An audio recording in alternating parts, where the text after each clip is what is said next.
Alright, today I'm going to be checking out The Velvet Underground and Nico.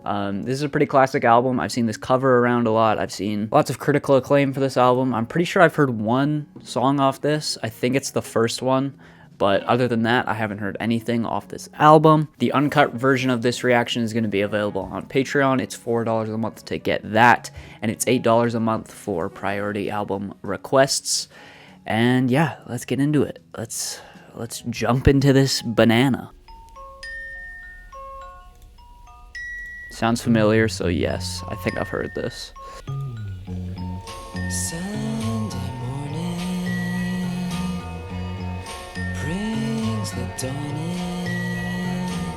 It's just the wasted years so close behind. Sunday morning. Subtle reverb. I've got a feeling I don't want to know.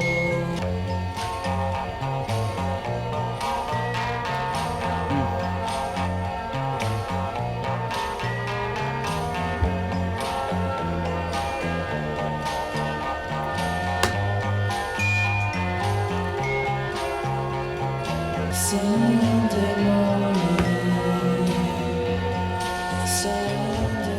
Yeah, pretty solid. Like I said, I've already heard it.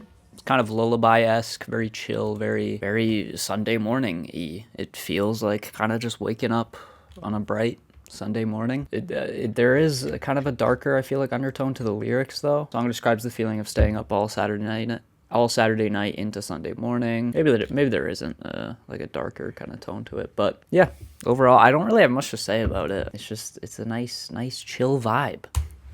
Keep it going. Up to Lexington, 125. Feel sick and dirty, more dead than alive. I'm waiting for my man. I do like how like scuffed the mix is. What you doing uptown? It's very rough sounding. First thing you learn is that you always gotta wait. I'm waiting for my man. This one's a bit repetitive, a bit boring vocally too. I'm not loving it, if I'm being honest. Like even this instrumental break, like Up to Brownstone. not much happening. That did not do much for me, if I'm being honest. I'm gonna give it the mid. Just really repetitive, really boring vocally too. It just didn't really go anywhere. So yeah, didn't love that. I'm Waiting for the Man visually describes the experience of buying heroin from a dealer. I'm Waiting for the Man marks the beginning of a common motif that runs throughout this album as the subject of heroin appears in several tracks afterwards. Okay. White boy, what you doing down uptown? So yeah, some sort of deal going down here. All dressed in black. He's always wait for my man. Yeah, lyrically cool, I guess, but musically just really didn't do much for me. Okay, this is smooth. Oh, this sounds like somebody. 'Cause everybody knows the things she does to please. I'm liking this one a lot more. Everybody knows the things she does to please. A lot better than the previous track. We're continuing that theme of drugs, I guess.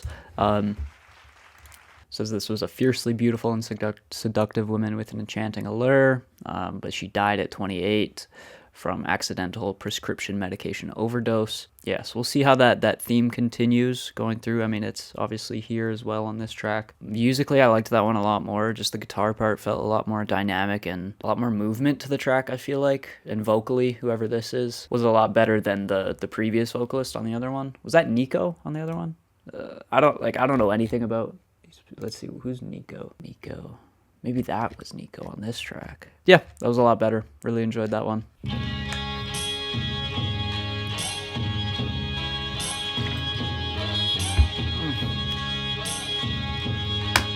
Very resonant. Of street life fancies. Chase the costume feel like the rough mix is almost too much for me on this one, to the point where it's kind of just grating. I'm gonna be honest, this is a tough listen.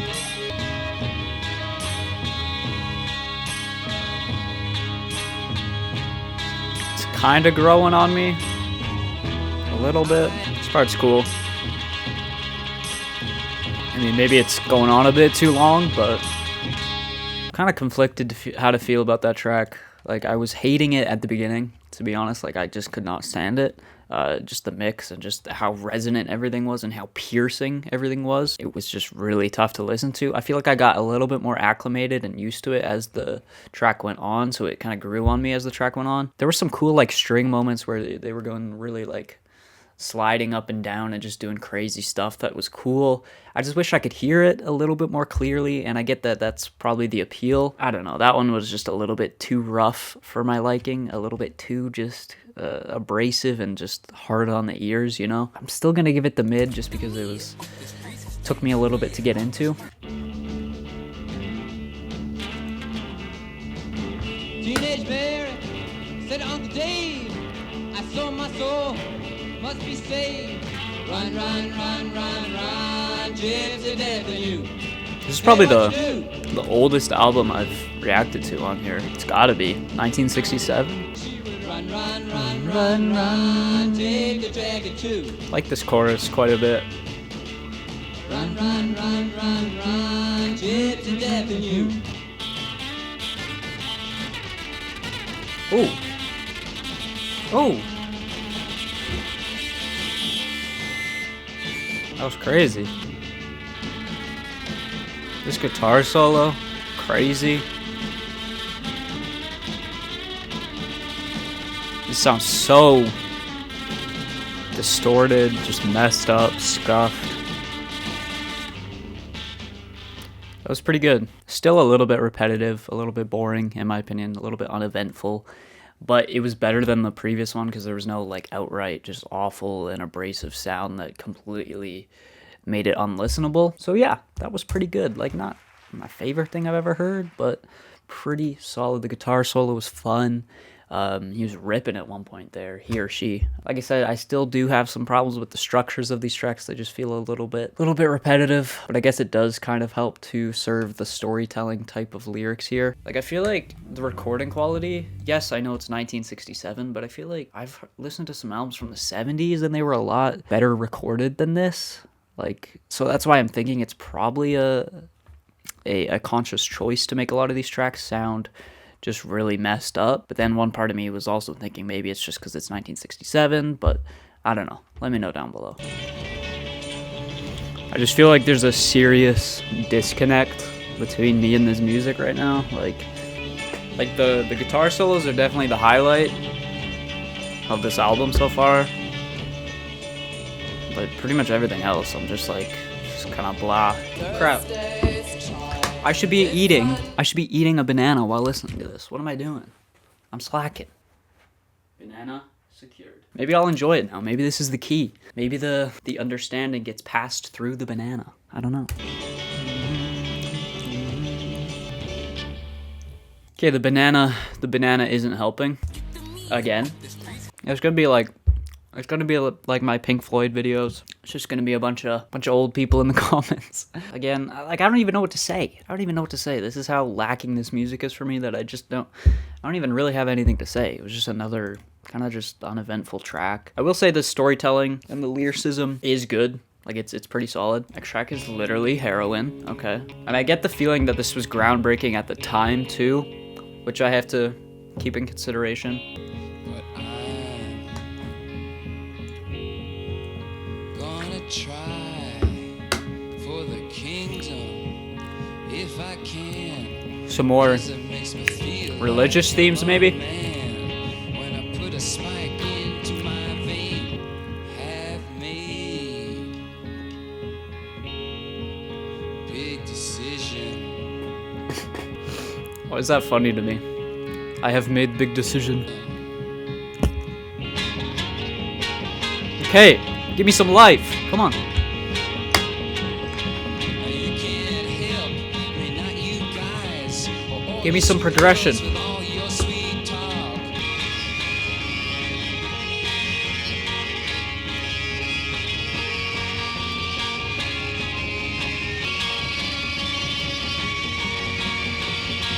Great.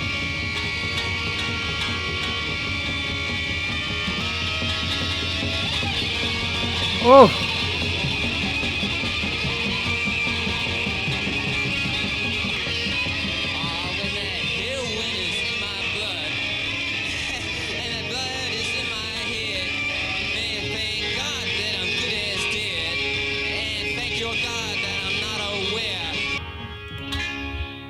So good. So good. That feels like the complete perfect experience that I wanted. I feel like the abrasiveness at the end there was earned because it made context and it made sense in the context of the story as well. It feels like, I mean, the title of the track is obviously Heroin. It feels like the heroin kind of getting into him, getting into his bloodstream, and just kind of this just ending feels like him just kind of losing it. And then obviously the music, like I said, perfectly matches that with just the chaos and just very harsh sounds that kind of just like creep into your brain and just kind of itch a part of your brain that a lot of music can't really. And I know I said on an earlier track that the abrasiveness, that the harsh sounds were unbearable, but I think it's because they weren't really earned in that previous track. They felt earned in this because of the progression, because of their context and how they support the story. Yeah, it's just it's a great experience. So that was fantastic. Bro, what is wrong with me, man? Why every time in these videos when I say fantastic, I say fantastic. These videos are doing something to my brain, man. What is happening?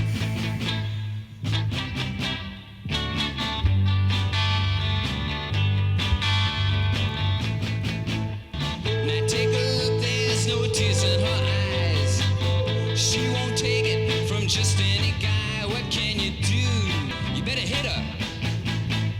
There's something really weird about the kind of cute presentation of this with the cute little vocals on the side, and then that in contrast to the lyrical themes. But you know she'll never ask you please again. It's another great track. She's got a ball shot, she's gonna work it. She's gonna work it out. Bye bye. Bye bye bye bye bye bye bye baby. Another great track. I'm really intrigued by the narrative of this track.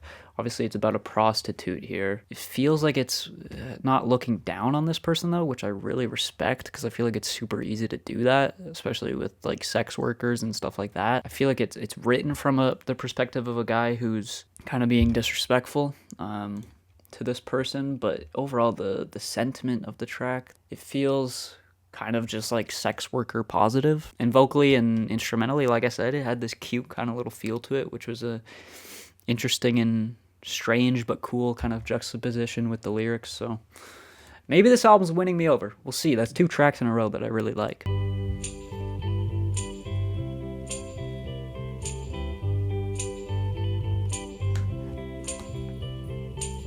you think the night has in your mind, that inside you're twisted and unkind. I don't know what flipped in me, but now I'm really enjoying it. Maybe it was the banana. Believe you don't know, please put down your hands. This is what I'm talking about. It feels like there's characters here, but then there's some sort of dialogue between, an interaction between the narrator and the character. That's what this Genius annotation is saying, and that's what it felt like in the last track. I just couldn't really put it into words that well. It's this weird perspective and weird way of writing that I'm really finding fascinating right now. I be your mirror. It's another good track. What is happening? Is this album getting substantially better, or am I just not being an idiot anymore? It could be. It's probably the second one. What the heck? Another good one. Again, I'm loving the style of writing on this track. This person thinks they're twisted, unkind. Narrator trying to show them that they're not as bad as they think they are. Like, it's not super hard to understand or anything. It's not super abstract or filled with metaphors or anything, but it feels just like a cool way of writing. Myriad choice of his fate set themselves out upon a platform to choose. what had he to lose? Shining brightly red-rimmed and red-lined with the time effused with the choice of the mind on ice skate-scraping chunks.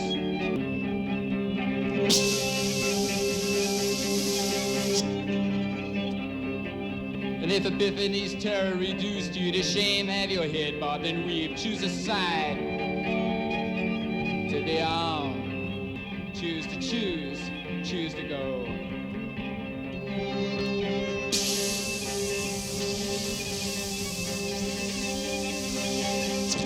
I mean, this album has been a lot, narratively and lyrically, there's been a lot of topics of drugs, and it feels like the band was on drugs when making this, especially this song. But it kind of works. I don't know. I'm so confused. I don't know why it's working for me now. That was another really strangely engaging track, and I don't know. Again, I don't know why it was engaging. It just kind of was, because it was so strange. That weird, like, sound or whatever that was. I'm lost.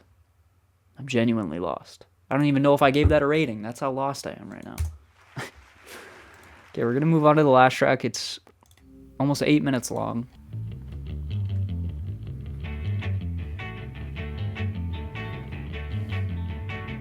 Not a lot of lyrics, mostly instrumental, it looks like.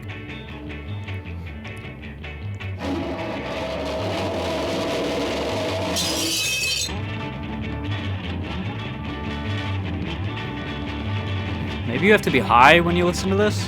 Maybe I'm high from that banana somehow.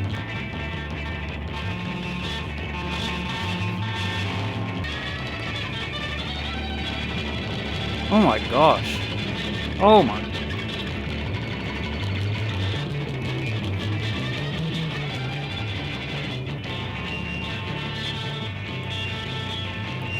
I don't know what's happening,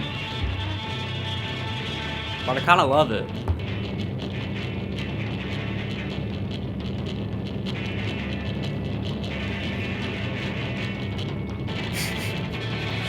I'm so confused.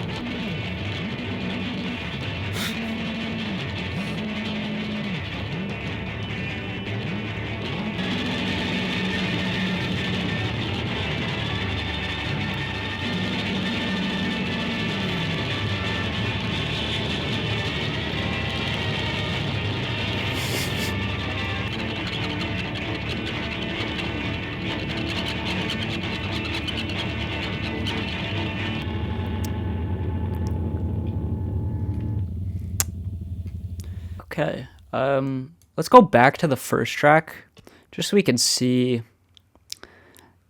You know what, let me just play the first track again.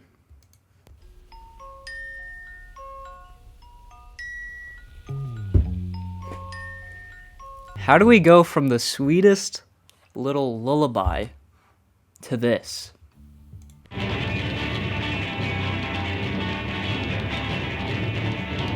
I don't know, but it's kind of genius. I feel like it's kind of genius. I don't know what happened during this album. I don't know what I just listened to, but I feel like there's something spectacular going on here. And I know, wow, groundbreaking thing to say, because I know this album is traditionally loved by people. So it's like, obviously, there's probably something going on here, but it took me a while to realize it. I feel like it's been a while since I've had like a truly like challenging and difficult listen. Like in the same way that like a Death Grips album is like a difficult listen. This feels like one of those albums where it's a tough listen, but it's kind of rewarding at the same time. I gotta listen to this again because I feel like I missed so much narratively, especially because of how different the album ends compared to how it starts. I feel like now that I think back on it, it does feel like it was getting progressively darker throughout the album, but it just kind of finally clicked during that last track. I'm gonna give that track the good rating, that last one, because that was hectic, psychedelic, demented, twisted. I don't even know. This is like the most confused I feel like I've ever been after a first listen. There you go. That is the Velvet Underground. This was strange, but kind of cool. Very experimental at points. I don't really have a concrete opinion on it just yet. It was a weird listen. It was fun at points. It was boring at points. But yeah, overall, really interesting piece of art here. That's going to do it for this video. Go join the Patreon if you want. Go subscribe. Go like. Go dislike if you want. And I'll see you guys in the next video. Peace out.